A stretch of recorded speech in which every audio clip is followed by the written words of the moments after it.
Magandang hapon sa lahat po. Welcome back for my channel po. Samuel Soriano Vlog tsaka sa aking FB page. At magandang hapon sa lahat ng nanonood. Nagpapasalamat tayo sa ating nanonood ng ating mga video po. Maraming salamat po. Ito po ay boxing ho tayo tungkol doon sa nabili nating lagayan ng mga coins galing Shopee. Ayan. At doon sa ating mga dyan, special shout out yung aking mother dyan sa Pangasinan. Masanto sa ngaramot si Kain Amin. Tsaka sa aking mga tsuhin dyan sa Matitikas, sa Isabela, Quezon. Hindi ko na bagong itin isa-isa. Alam nyo na yan. At sa ating mga kolektor po. Money Collector. Tsaka Coins TV, Abi Reyes po. Magandang hapon po mga boss. Tsaka ating mga kolektor, Luzon, Visayas, Mindanao, at kasaan kayong panig ng mundo po. Ito po yung ating nabili. Naubusan na kasi, kaya tayo bumili nito. Wala tayong stock. So, anim itong binili kong ganito, kaso nga lang, isa nga lang ang dumating. Ayan po, bubuksan ho natin. Coins folder po, kung tawagin nila ito. Coins folder. Sirain na natin. Diyan po natin nilalagay yung ating mga coins. Ayan po. Diyan nakalagay yung ating mga coins.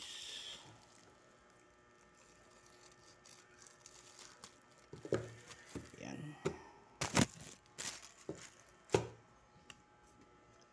Ayan po, coins folder po. Cardboard. Ayan. Ayan po, ang lagayan ng ating mga coins. Mga in-order ko po, kaso nga lang, iisa pa lang ang dumating. Ayan. Meron naman tayong coins dito. Ayan po. Papasilip natin. Yung ating mga coins, yung mga binablog pa lang natin po lahat. Yan po ay aking 1-year collection no nakaraan. Hindi pa tayo nag-vlog ng mga ganito mga coins. First time natin ngayon dito sa NGC. Kasi napansin ko lang, mayroon pala akong NGC. Ito po ay year 2017. New generation currency po. Ayan po. Bago natin simulan po, anuhin po na natin yung kanyang kasaysayan, kanyang details. Issue, Philippines. Ayan po, period, Republic, 1946 date, standard circulation, 2017 po, year niya, at saka hanggang 2020. Bago lang po. 10 pesos po ang value, currency, piso. Composition po, nickel plated steel. Magnetic. Weight, 8 grams, diameter, 27 mm, thickness po, 2.05 mm. Shape round, syempre.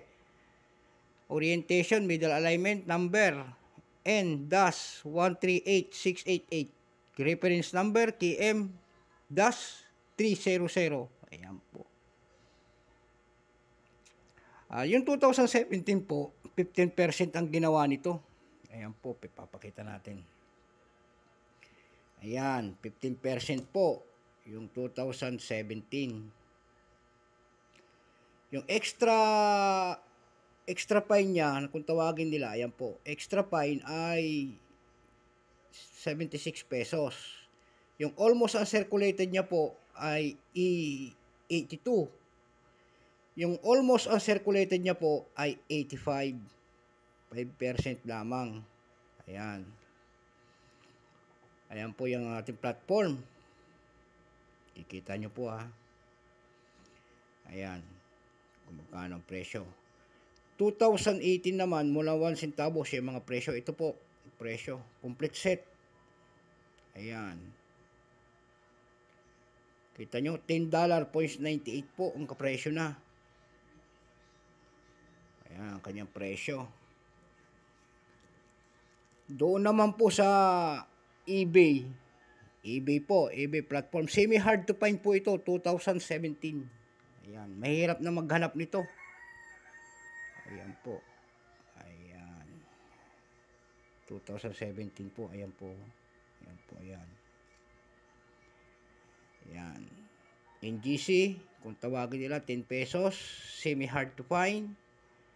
Ayan po ang kanyang Philippines. Ayan po yung 10 pesos niya, ayun yung year niya. Ayan. Pagbaliktad naman natin, itong logo ng Bangko Sentral po. Ayan po, kapal-kapal baging po yan. Ito po, bagong tatak ng BSP. Meron bagong tatak ng BSP yung 2020. Yung Agila. Bago ulit. Ayon doon sa ating pagsasaliksik sa coins na po na ito, kinig ho. Doon sa eBay, may nagbebenta na po ito ng 454 pesos. Ayan po. 2017, mayroon din nagbebenta nito ng $8. Ayan po. Doon sa carousel po, mahal ang benta niya. Doon sa 2017 nito. At para makita nyo kung gaano ang halaga. Doon sa carousel, may nagbebenta po ito 15 pesos po. 1,500. Ayan po. Yung dati nagbebenta doon ng 250 pesos nito, pinalitan niya, naging ginawa niya rin na 1,300 ang bentahan niya sa ngayon. Ayan, para ma-update kayo sa presyo. Ngayon naman po, kasi nga gusto ko ang makabili nito na NGC coins, ganito rin, na year 2020 at saka ito. Kahit 3 piraso nito at saka 5 piraso ng 2020. Kung sino man nanonood sa ating video, ayan po, panuorin nyo po mabuti itong sasabihin ko. Year 2017, 3 piraso at saka year 2020, 5 piraso po ang kailangan natin. Message na lang po kayo rito sa aking YouTube channel, doon sa aking FB page, Samuel Soriano po. At dalawa pong FB page natin doon, 2 coins ang ating profile pic. Hanggang dito na lamang po ang ating vlog. At magandang hapon po sa lahat. Luzon, Visayas, Mindanao, kung saan kayong panig ng mundo po. Maraming salamat po sa ating nunod ng aking mga video. Hanggang dito na lamang po. Bye-bye.